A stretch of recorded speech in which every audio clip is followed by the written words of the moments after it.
ओम शांति।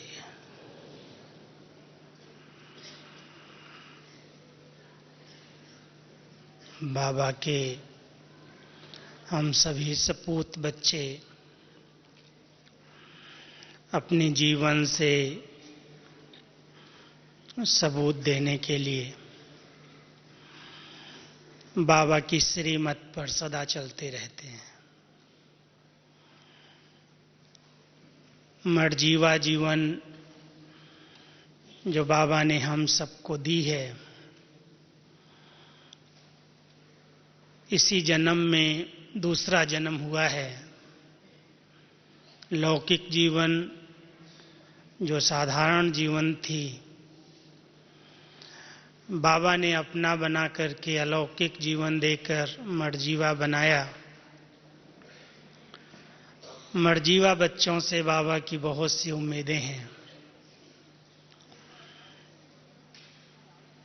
वैसे साकार बाबा की मुरलियों में आप सभी दो शब्द सुनते होंगे। बाबा कई बार कहते हैं, एक है मेरे सगे बच्चे, दूसरे हैं लगे बच्चे। एक है मातेले बच्चे, दूसरे हैं सौतेले बच्चे। हम कौन? तो इसी विषय को लेकर के आज सपूत बच्चों की क्या निशानियां होंगी, सपूत बाबा किसको कहता है, इस पर हम थोड़ा सा विचार करें। क्योंकि बाबा कहता है मेरी नज़र सपूत बच्चों पर ही जाती है। हैं दोनों प्रकार के, लेकिन बाबा तो अपने सपूत बच्चों को देखता है, उन्हें अपना राइट हैंड बनाता है, उनमें अपनी सब योग्यताएं और विशेषताएं भरता है। तो सपूत की परिभाषा क्या है? तीन बातों में मैं अगर कहूं, वैसे भी लौकिक जीवन में सपूत बच्चा उसको ही माना जाता जो माँ बाप का आज्ञाकारी होता है। तो हम सब जो बाबा की श्रीमत मुरली से मिल रही है और मुरली के आधार से श्रीमत लेते हुए अगर हम श्रीमत प्रमाण कदम उठाते हैं, आज्ञाकारी बनकर के जो कुछ बाबा ने आज्ञाएं दी हैं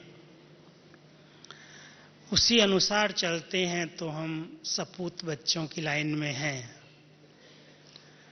कई बाबा के बच्चे श्रीमत में भी अपने बुद्धि की मत, जिसको मनमत कहते हैं, या अन्य आत्माओं के प्रभाव की मत, जिसको परमत कहते हैं, कि बाबा तो ऐसे कहता है लेकिन मेरे विचार से ये होना चाहिए। जब मेरा विचार कहीं पर भी ऐड होता है तो वो मनमत कहलाता है। इसलिए बाबा की श्रीमत के अनुसार कदम पर कदम उठाया जाए। सवेरे से रात तक, अमृत वेले आँख खुलते रात को सोने तक के लिए बाबा ने हर कर्म के लिए, हर कदम के लिए श्रीमत दी है। हम सब भाग्यशाली ब्राह्मण आत्माएं श्रीमत के आधार से इस मर्जीवा जीवन में निरंतर आगे बढ़ रही हैं। लेकिन श्रीमत का हाथ अगर छूट जाता है तो माया कहीं न कहीं से धोखा देती है। इसलिए संपूर्ण रीति से श्रीमत को यथार्थ समझ करके उस पर चलना आज्ञाकारी बच्चे का कार्य है। तो आप सभी जो यहाँ बैठे हैं सभी समझते हैं कि हम बाबा की हर आज्ञा को, मूल आज्ञाएं तो हम सब जानते ही हैं। पहली आज्ञा, जब से ब्राह्मण जन्म मिला, पवित्र बनो, योगी बनो। इस आज्ञा पर चलने वाले सपूत बच्चे, कदम कदम पर श्रीमत का पालन करने वाले बच्चे बाबा की दुआओं के अधिकारी बन जाते हैं। दूसरा, बाबा हमेशा कहते हैं, सपूत मेरे बच्चे, सी फादर और फॉलो फादर। एक बाबा के को ही देखते, बाबा ने क्या किया, कैसे किया, साकार रूप में जिस प्रकार से ब्रह्मा बाबा ने किया है। भले यहाँ पर बैठे हुए बाबा के बच्चे कहेंगे कि हमने साकार को नहीं देखा, लेकिन साकार बाबा ने जो कुछ किया प्रैक्टिकल में, बाबा ने अपने अनुभव, अपनी वाणियों में स्पष्ट सुनाए हैं। शायद आपने देखा हो, कुछ समय पहले एक बुक निकाली थी ब्रह्मा बाबा के लिए, ऐसे थे ब्रह्मा बाबा, और उसमें बाबा के 16 कदम किस किस प्रकार से बाबा ने अपने जीवन में उठाए।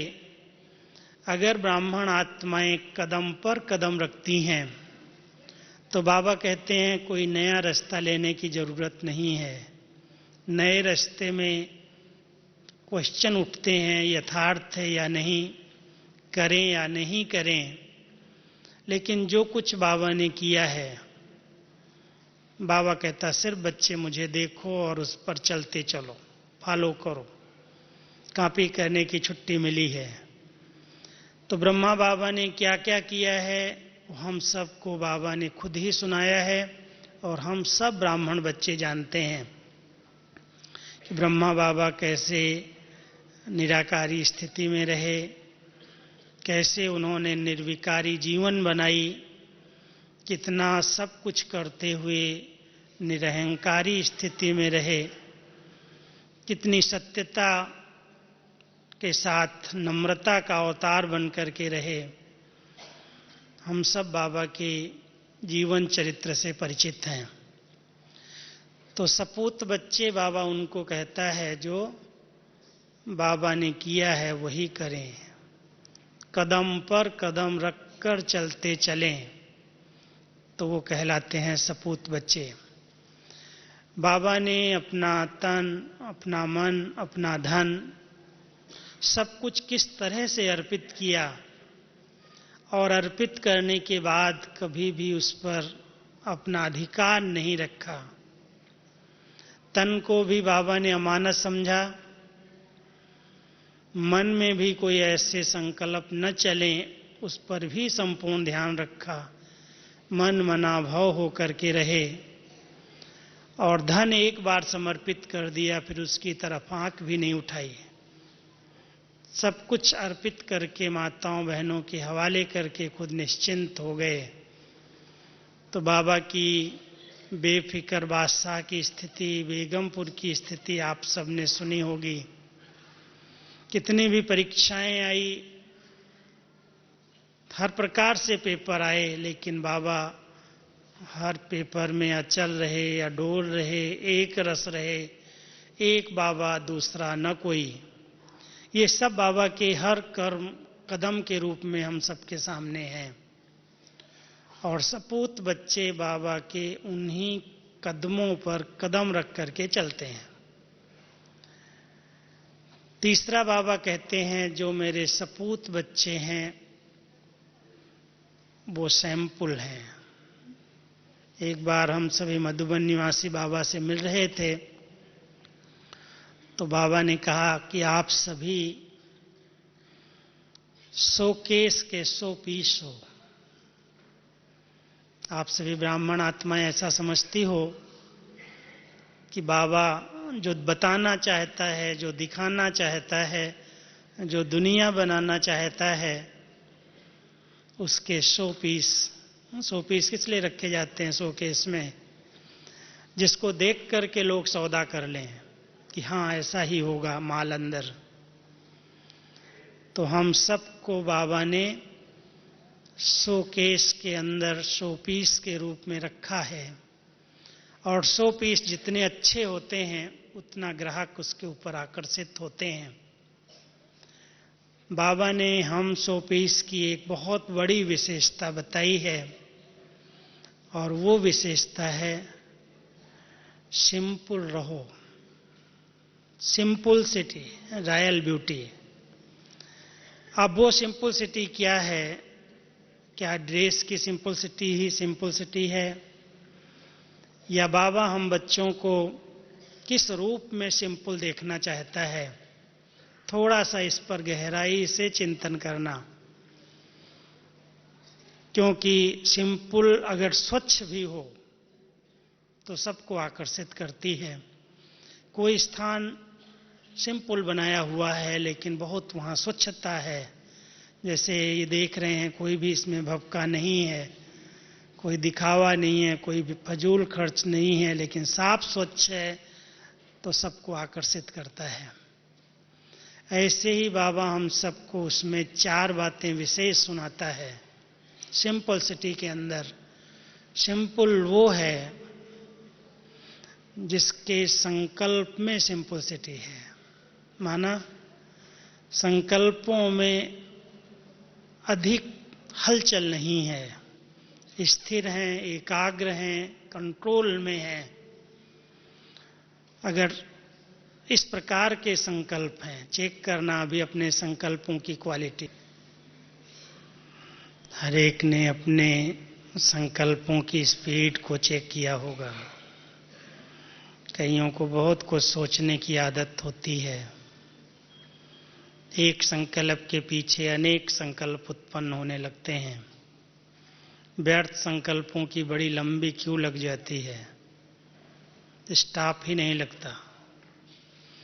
और कई हैं जो बहुत जल्दी से अपने संकल्पों को रोक लेते, ठीक है जो होगा अच्छा होगा, क्यों क्या कैसे की उलझन में नहीं जाते। तो सिंपल आत्माएं पहले अपने संकल्प को बड़ा शीतल, सरल, क्वालिटी वाला, कंट्रोल वाला बना के रखती हैं। दूसरा, संबंधों में इतनी मधुरता, इतना मिलनसारता, समरसता जो संबंध हैं, क्योंकि बाबा ने हम सबको बंधनों से मुक्त किया है, संबंध से नहीं। हम सब संबंध, सेवा के संबंध में बंधे हुए हैं। बाबा भी अभी तक भी देह से भी डिटैच हो गया, अलग हो गया, लेकिन संबंध के कारण बच्चों से मिलने के लिए आता है। संबंध सुख देने का नाम है, सुख देना। तो हम सब के जो आपसी संबंध हैं, सुख देने और सुख लेने वाले हैं। जितना हम सब एक दूसरे के प्यारे हैं, उतना ही न्यारे भी हैं। न्यारे और प्यारेपन का बैलेंस संबंधों में है, या कहीं पर अधिक झुकाव है, कहीं अधिक उलझे हुए हैं, किसी संबंध से बहुत प्यार है और किसी से किनारा करके चलते हैं। संबंधों की सिंपलिसिटी पर थोड़ा सा विचार करना, क्योंकि हम सब बाबा के बच्चे, जिनको बाबा ने कहा तुम्हारे संगम पर संबंध ही हैं माता पिता, भाई बहन। दादा शिव बाबा है, माता पिता हमारे साकार में ब्रह्मा बाबा, जगदम्बा माँ है, और हम सब आपस में भाई बहन हैं। कितना सुंदर संबंधों का विस्तार है, अधिक नहीं है, बहुत सार है। तो ऐसे हम सब एक श्रेष्ठ संबंध में बंधे हुए और लौकिक संबंधों को निभाते हुए भी, बाबा कहते जो लौकिक संबंध आप सबको मिले हैं ये सेवा के लिए हैं। सेवा करो और सेवा कराओ, सुख दो और सुख लो। तो सिंपलिसिटी अपने संबंधों की भी चेक करना, सबूत देना पड़ेगा। ऐसे नहीं हम बाबा के बच्चे बन गए तो सबको छोड़ करके किनारा कर लिया। सबके साथ रहते हुए, सबके साथ निभाते हुए, एक दूसरे को संबंधों के आधार से सहयोग देते हुए, पालना देते हुए और फिर उसमें निर्मोही बन करके, निर्लिप्त बन करके रहना बाबा ने हम सबको सिखाया है। प्रवृत्ति में रहो लेकिन परवृत्ति रहे, फंसो नहीं, छोड़ो भी नहीं, तब चैलेंज कर सकोगे। सबूत तो ये देना है कि हम सब प्रवृत्ति में रहते भी, साथ में रहते भी पवित्र जीवन जी रहे हैं। ये है बाबा के बच्चों का सबूत देने वाले सपूत बच्चों का कार्य। उनको बाबा सपूत कहता है। छोड़ दिया, किनारा कर लिया, कोई संबंध ही नहीं रखा, तो सबूत तो नहीं दिया जा सकेगा, प्रमाण तो नहीं है। इसलिए बाबा ने हम सबको हमारे जीवन का प्रत्यक्ष प्रमाण सामने रखा है। बच्चे, इस प्रमाण के अनुसार चलो। फिर आती है व्यवहारिक जीवन। तीसरी बात है सिंपलिसिटी में संकल्प, संबंध और व्यवहार। आपस में कैसे व्यवहार से हम रहते हैं, किस प्रकार का व्यवहार चलता है, स्वार्थ भरा व्यवहार है या निस्वार्थ व्यवहार है, व्यवहार में कहाँ तक शुद्धता आई है, सुनी सुनाई बातें सुन करके मन भारी तो नहीं हो जाता, व्यवहार चेंज तो नहीं हो जाता, या इधर की सुन करके उधर सुना करके किसी के व्यवहार को बिगाड़ तो नहीं देते।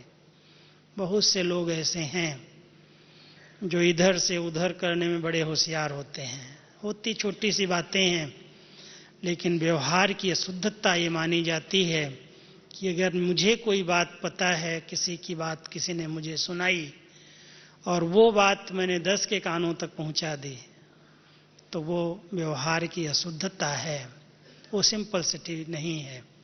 सिंपल व्यवहार, सबके साथ एक रस, निस्वार्थ, स्नेह भरा, समरस व्यवहार, जिसको बाबा कहता बहुत सिंपल व्यक्ति है ये। और फिर रहन सहन कैसा है, क्योंकि बाबा ने अपने बच्चों को बहुत कम खर्च वाला नसीन ये मंत्र पढ़ाया है। किसी भी प्रकार के अहंकार का आवरण न चढ़ा हुआ हो, दिखावा नहीं, सो नहीं, दूसरे के पास है तो मेरे पास भी हो, साधन हो, सुविधाएं हों, जो जिस प्रकार से वो खर्चे कर रहे हैं ऐसे हम भी करें, ये रहन सहन यथार्थ नहीं है। सिंपल रहन सहन बाबा ने सिखाया है, जिसके अंदर बहुत सुंदर शब्द हैं बाबा के। बच्चे, ना अधिक ऊंचा ना बिल्कुल नीचा, बीच का जीवन जियो। जितना हो सकता है कार्य अच्छे से अच्छे हों और खर्चे कम से कम हों। खर्चे अधिक कर दिया और कार्य कुछ भी दिखाई न दे, बाबा इस बात को बहुत ध्यान खिंचवाते हैं। बच्चे, बहुत कम खर्च में अच्छे से अच्छे कार्य करके दिखाओ। संकल्प भी कम खर्च करो, काम अच्छा हो जाए, बोल भी कम से कम हो और कार्य अच्छे से अच्छा हो, स्पष्टीकरण अच्छा हो। धन भी कम से कम व्यय हो, खर्च हो और कार्य अच्छे से अच्छा हो। ऐसी रहन सहन में सिंपलिसिटी आ जाए, तो ऐसा सपूत बच्चे दे सकते हैं कि हम सब पारिवारिक जीवन में सब कुछ करते हुए, पैसा है तो ऐसे नहीं खाया पिया उड़ाया, उसको भी श्रेष्ठ कार्य की तरफ लगाना, बाबा की सेवा में सफल करना, ये रहन सहन के अंदर आ जाता है। तो हम सब इन 4 प्रकार की सिंपलिसिटी, सिंपल रह करके, एग्जाम्पल बन करके बाबा को सपूत पने का सबूत दे सकते हैं कि बाबा हम आपके बहुत सपूत बच्चे हैं। तो एक आज्ञाकारी, दूसरा वफादारी। अब सभी जानते हो ये शब्द बड़े समीप के हैं, एक दूसरे से मिलते जुलते हैं, लेकिन बहुत गहरा अर्थ अलग अलग लिए हुए हैं। वफादारी कहा जाता है जिस थाली में खाते हो उसमें ही छेद नहीं करो। माना जिसकी खाते हो उसकी बजाना भी सीखो। वफादार जो होते हैं पशुओं में भी जानवरों में भी, वो मालिक के रक्षा के लिए बंधे हुए रहते हैं, भले अपनी जान भी देना पड़े लेकिन मालिक को कुछ भी नुकसान नहीं होना चाहिए, उनको कहते हैं वफादार। बाबा जब अपने बच्चों को वफादार टाइटल देता है तो पिताव्रता और पतिव्रता, कहीं पर भी किसी में भी आंख न जाए, एक बाबा दूसरा न कोई। ऐसे सपूत बच्चे जो सबूत दे सकें कि इनका तो कोई संसार में नहीं है, व्यक्ति भी यही है, वस्तु भी यही है, एक में ही सब कुछ है, तुम्ही से खाऊं, तुम्ही से बैठूं, तुम्ही से सर्व संबंध निभाऊं, तुमको ही देखूं, तुमसे ही प्यार रखूं, एक बाबा दूसरा न कोई। ये है सच्ची वफादारी और उसके प्रति ही ये जीवन है। भले हम कहीं भी हैं, कोई भी जवाबदारियां हैं, अगर बाबा ने हमें वो संभालने के लिए दी हैं, शरीर दिया है, धन दिया है, संबंध दिए हैं, परिवार दिए हैं, तो ये बाबा की अमानत है। संभालने के लिए बाबा ने दिया है, इसमें मैंपन और मेरापन ना आ जाए। इतने वफादार रहें, अगर उसमें मैं और मेरापन आ गया माना अमानत में ख़यानत हो गई। ये बाबा का है और बाबा की सेवा के लिए है। ऐसे वफादार बच्चे बाबा को चाहिए और उनको ही बाबा कहता है ये मेरा सपूत बच्चा है। ईमानदार इसके साथ शब्द आता है, आज्ञाकारी, वफादार, ईमानदार। और ईमानदारी वास्तव में प्रॉपर्टी के संबंध में आता है, ऑनेस्टी। जो कुछ बाबा ने दिया है, धन संपत्ति जो कुछ है, एक भी पेनी, एक भी पैसा व्यर्थ न जाए, सफल हो, श्रेष्ठ कार्य की तरफ लगे और जिस लिए बाबा ने दिया है उसके सिवाय और कहीं पर भी खर्च न हो जाए, व्यर्थ न चला जाए, उसको और बढ़ाया जाए, वो ऐसे ही न चला जाए। ईमानदार जो होते हैं वो बहुत सब कुछ संभाल करके चलते हैं, कुछ भी व्यर्थ नहीं जाने देते, कभी भी हेरा फेरी नहीं करते, इधर की उधर नहीं कर देते, छिपाते नहीं हैं, झूठ नहीं बोलते। जो हूं जैसा हूं बाबा तेरा हूं। पहले अपने आप से ईमानदार चेक करना कि मैं आत्मा अपने आप से ईमानदार हूं, मेरी कथनी और करनी में कोई अंतर तो नहीं है। जिस प्रकार से मेरा मनन है, चिंतन है, वर्णन है, वो मेरी प्रैक्टिकल जीवन भी है। ईमानदारी ये है। अगर जीवन कुछ और है, वर्णन कुछ और है, मनन चिंतन कुछ और है, अंतर दिखाई देता है।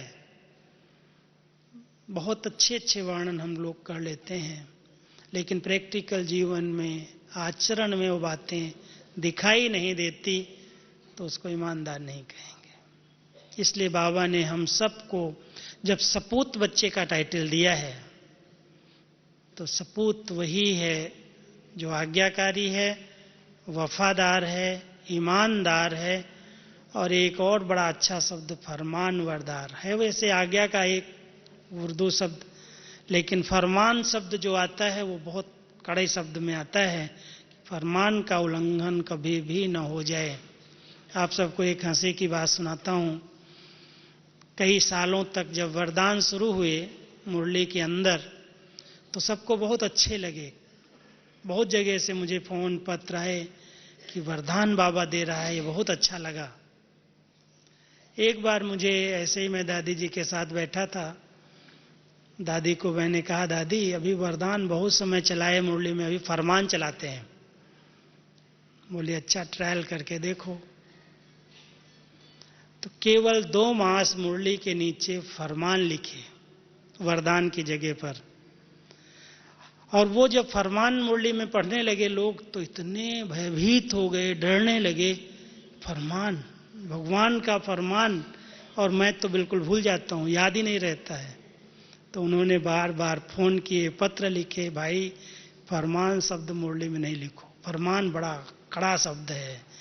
अगर भगवान ने फरमान किया है, सतगुरु ने कोई फरमान किया है और मैं भूल गया, मैंने उसका पालन नहीं किया, तो मेरे पर बहुत दंड चढ़ जाएगा। इसलिए फरमान शब्द को उन्होंने स्वीकार ही नहीं कर पाया, चेंज करना पड़ा, फिर से वरदान लिखने पड़े। तो बाबा हम सबको फरमान कर रहा है संगम युग पर। क्या फरमान मिल रहा है इस समय? अंतिम समय की सूचना के अनुसार बाबा का फरमान है, बच्चे सेकंड भी व्यर्थ नहीं जाने दो, संकल्प को भी व्यर्थ नहीं जाने दो, संगम की घड़ियों को भी व्यर्थ नहीं जाने दो, बचाओ, ये बहुत काम में आने वाला है, व्यर्थ न जाए। ये फरमान के रूप में बाबा अभी हम सबको कह रहा है। तो हम सब बाबा की फरमान वरदार बच्चे, फरमान को सिर माथे रख करके जो कुछ बाबा आपने कहा है मैं करके दिखाऊंगा, उसके लिए बहुत संकल्पों में दृढ़ता की जरूरत है। सिर्फ ऐसे ही साधारण संकल्प अगर होंगे तो फरमान पर चलना सहज नहीं है। कहीं न कहीं माया फरमान पर उल्लंघन करा देती, कुछ न कुछ फरमान भूल जाते हैं। तो बाबा के क्या फरमान है चेक करना, हमारी दृष्टि के लिए क्या फरमान है, वृत्ति के लिए क्या फरमान है, बोल के लिए क्या फरमान है, स्मृति के लिए क्या फरमान है, कर्म के लिए क्या फरमान है। सब प्रकार के फरमान, यदि फरमान के रूप में हम इस बात को लें कि बाबा ने दृष्टि के लिए फरमान किया है, बच्चे केवल आत्मा को देखना, देह को नहीं देखना। देह को देखोगे तो ये विषैला सर्प है, डस लेगा। इसलिए आत्मा को देखने का अभ्यास करना, ये फरमान है बाबा का। और फरमान समझ करके हम इसको सहज रीति से पालन कर सकते हैं। तो दृष्टि की स्वच्छता, वृत्तियों की अनासक्ति, स्मृति में एक बाबा दूसरा न कोई, न पास्ट की स्मृतियां न फ्यूचर की, वर्तमान में जी रहे हैं तो हमारी श्रेष्ठ स्मृतियां। बोल भी बाबा हमेशा इसके लिए भी फरमान करते कि बच्चे कम बोलो, धीरे बोलो, मीठा बोलो, और जो आवश्यक है, जितना जरूरी है उतना ही बोलो, अधिक नहीं बोलो, जो काम का है उतना बोलो। ये बहुत बड़ा फरमान बाबा का मिला है। ऐसे बाबा के जो फरमान वरदार बच्चे हैं वो हर फरमान को बहुत सहज रीति से अपना समझ करके बाबा ने कहा है मुझे करना है।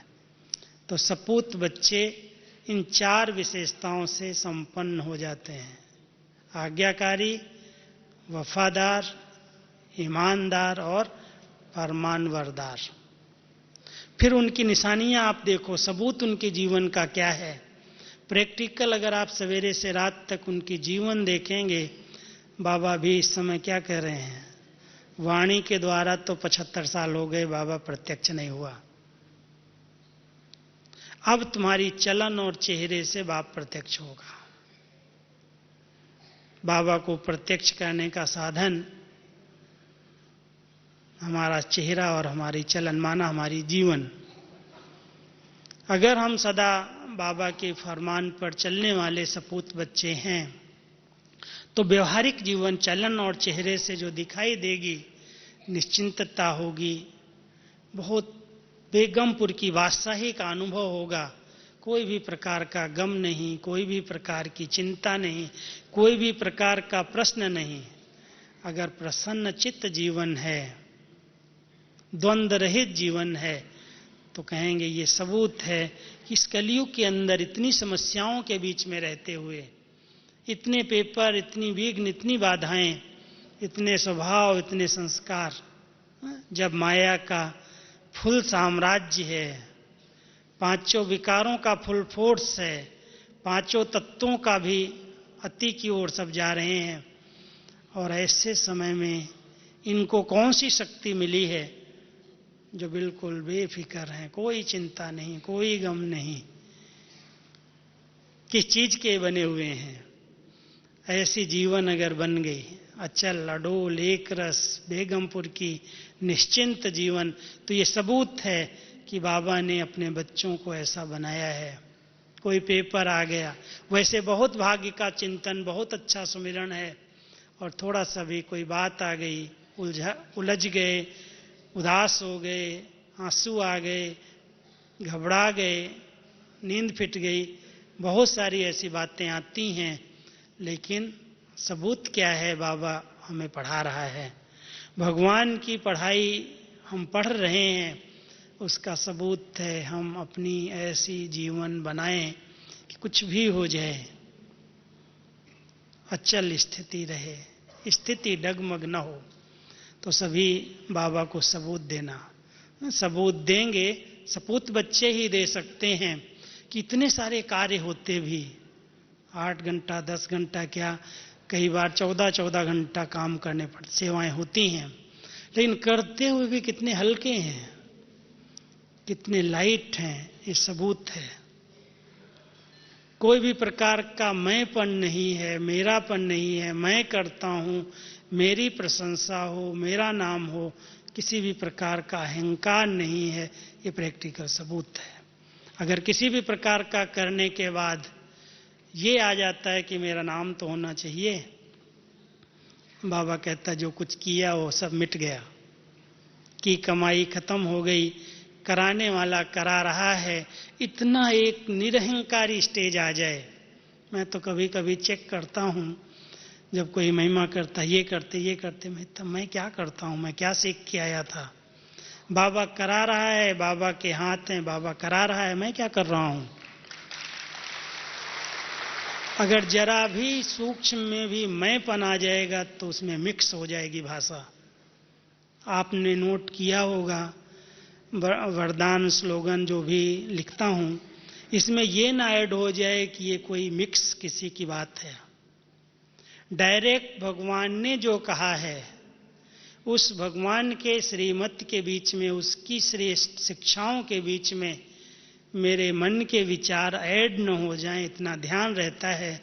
इसलिए कभी भी वरदान स्लोगन कोई भी बात सुनते पढ़ते, अव्यक्ति सारे पढ़ते, शायद आपने कभी नहीं नोट किया होगा ये किसी व्यक्ति के महावाक्य हैं। ये भगवानों वाच्य है। इसमें मैं अपना मैंपन मिक्स न कर दूं।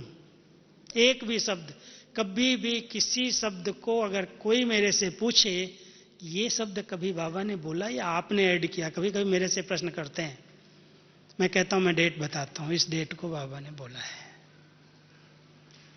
और बाबा के शब्द ही वो यथार्थ रीति से, भले उनकी सेटिंग की है, लेकिन उसका भाव अर्थ नहीं बदला है।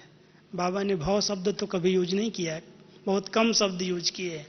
भाव के रूप में वो पहली लाइन जो है वो सेट की गई है, वरदान का स्वरूप बनाया है, लेकिन उसका स्पष्टीकरण बहुत स्पष्ट रीति से भगवानोवाच्य ही है, उसमें कोई भी मत मिक्स नहीं है।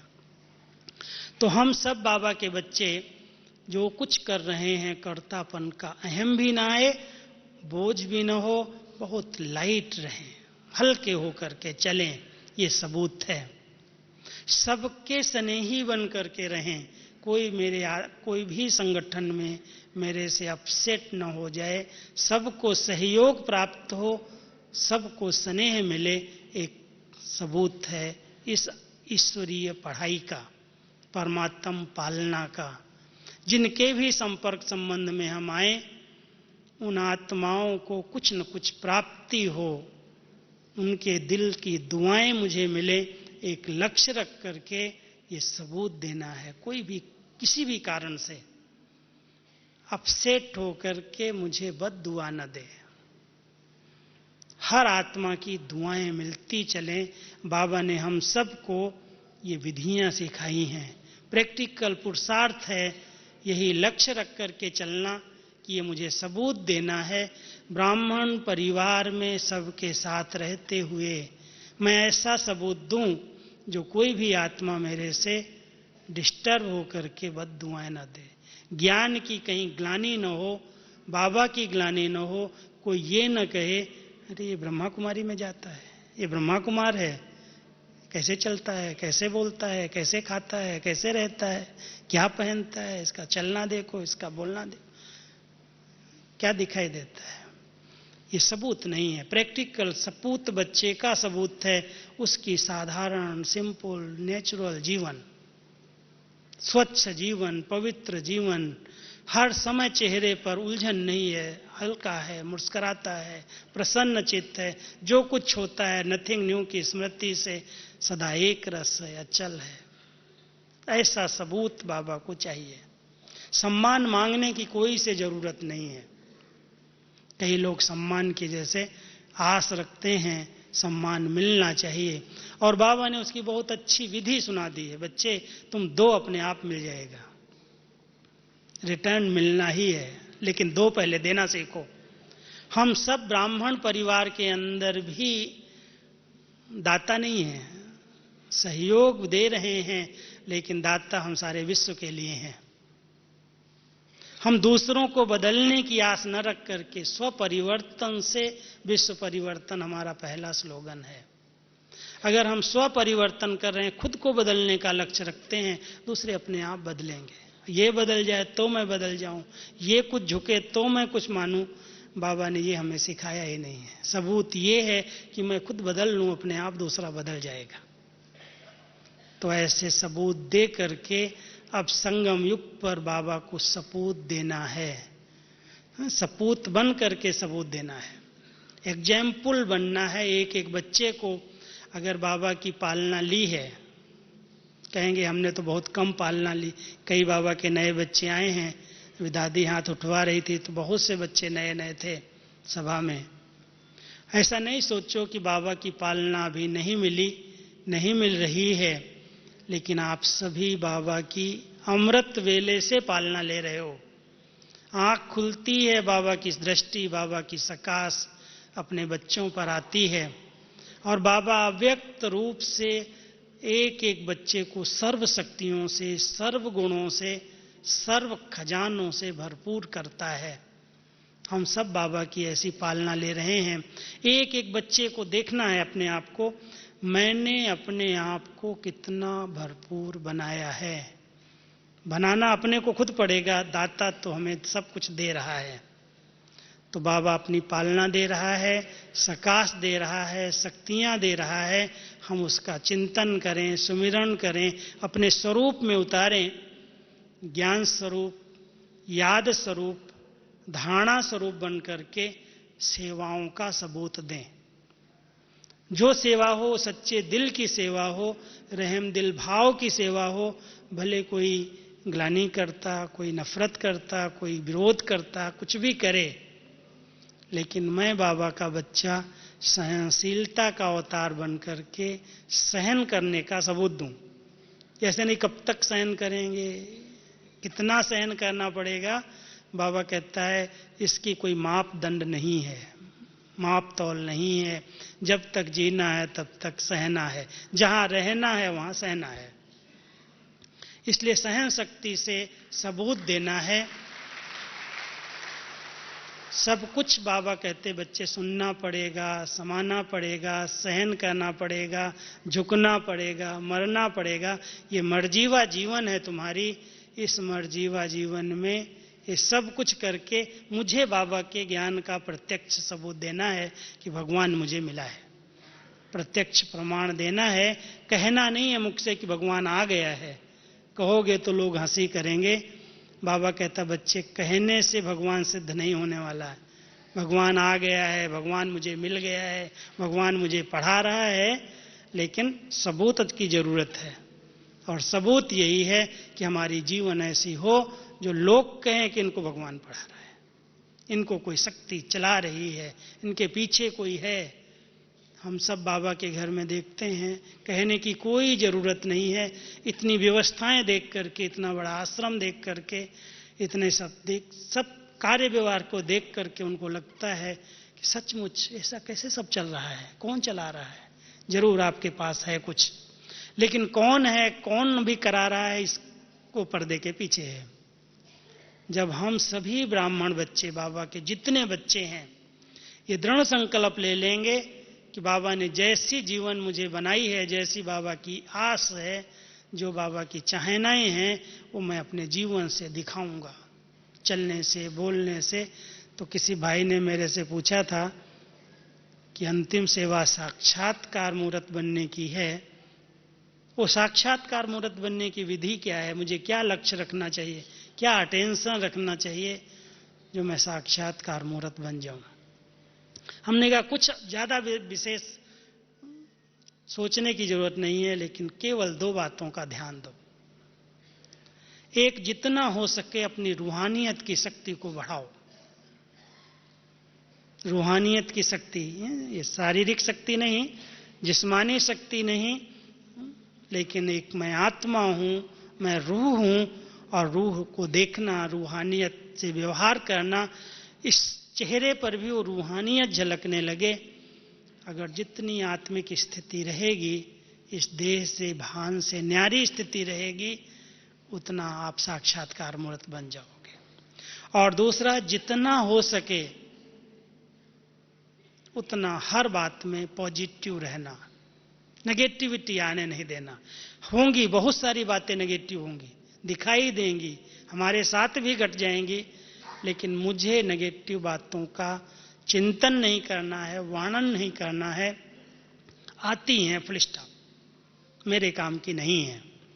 तो अगर आप सकारात्मक चिंतन करने की कला सीख जाएंगे तो शुद्ध संकल्पों से एक सुंदर लाइट का घेरा निर्माण होता है। आप सब देखना, जो आत्माएं बहुत शुद्ध संकल्पों में रहती हैं, जो बहुत हल्के लाइट संकल्पों में रहती हैं, कोई टेंशन लेकर के नहीं घूमती हैं, उनके चेहरे के चारों तरफ से एक कोहरा बन जाता है। पवित्र विचारों का, शुद्ध विचारों का आभा मंडल बनता है। और जब ऐसे शुद्ध विचारों में आत्माएं रमण करती हैं तो नेचुरल है, उनसे, उनकी दृष्टि से, उनकी मुस्कुराहट से, उनके हर चलन से लोगों को अनुभव होता है, साक्षात्कार होता है। कोई स्थूल में ऐसे देवी देवता नहीं दिखाई देने लगेंगे, लेकिन हमारी पर्सनैलिटी, रूहानियत की, प्योरिटी की लोगों को अच्छे अनुभव कराएगी। इसलिए बाबा कहता, साक्षात्कार कराने की बजाय साक्षात मूर्ति बन जाओ। तो हम सबको अभी अंतिम सेवा की तैयारी करनी है। बहुत फास्ट समय परिवर्तन हो रहा है और बाबा का इशारा है कि बच्चे अब अपनी साक्षात स्थिति ऐसी बना लो जो आपकी दृष्टि से लोगों को बाबा दिखाई दे, आपके व्यवहार से बाबा दिखाई दे। आप इतने अधिक अच्छे अच्छे संकल्प रचो, शुद्ध संकल्पों में रमण करना सीख जाओ। ठीक है, तो ऐसे शुद्ध संकल्पों में रमण करते हुए एक बाबा की याद में रह करके, एक वृत्ता बन करके, एकाग्रता के अभ्यास से हम बाबा को, बाबा की पालना का इस मर्जीवा जीवन में सच्चा सबूत दे सकते हैं। ओम शांति।